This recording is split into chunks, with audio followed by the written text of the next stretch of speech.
The South Korean government has made it official that the two Koreas will open their joint liaison office this week at the Kaesong Industrial Complex just north of the border. For more on this, let's connect to our Unification Ministry correspondent Oh Jung-hee. Jung-hee, fill us in.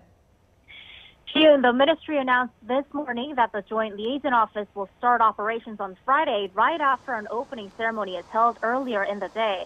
The ceremony is to take place on Friday morning, and 50 to 60 officials, each from both sides of the border, will be attending. The office will be in charge of overseeing constant contact between the two Koreas, discussions for inter-Korean talks, and providing support for civilian exchanges. The South Korea's unification minister Cho Myoung-gyon and his North Korean counterpart Son-gwon, who heads the North's reunification committee, will be signing and exchanging an agreement on this matter. Heading the office will be vice ministerial level officials from the two Koreas. South Korea will be appointing the vice unification minister Chun Hae-sung as its head. North Korea plans to appoint its vice head of the reunification committee as Chun's counterpart. These South and North Korean heads of office will serve as representatives whenever meetings take place.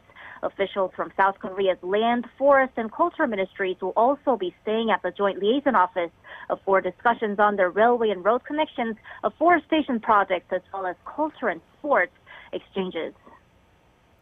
So it's a grand opening indeed. Tell us more about how this joint liaison office came about, because we know it was part of the Panmunjom Declaration signed by the leaders of the two Koreas back in April. You're right. When President Moon Jae-in and North Korean leader Kim Jong-un met for the first time in April, they agreed to establish a joint liaison office in the North Korean city of Kaesong.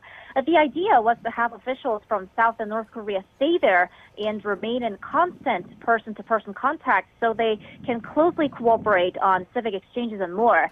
At the high-level talks after that April summit, Seoul and Pyongyang narrowed the venue down to the Kaesong Industrial Complex, which is a joint factory park they ran together until February 2016.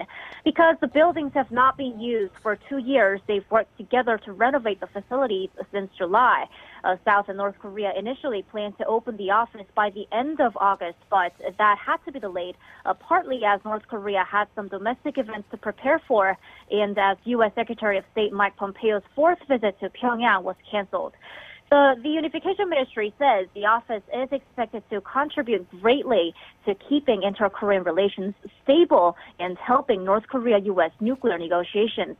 Seoul also said the two Koreas aim to ultimately set up resident representative offices in each other's capitals. Ji-yoon.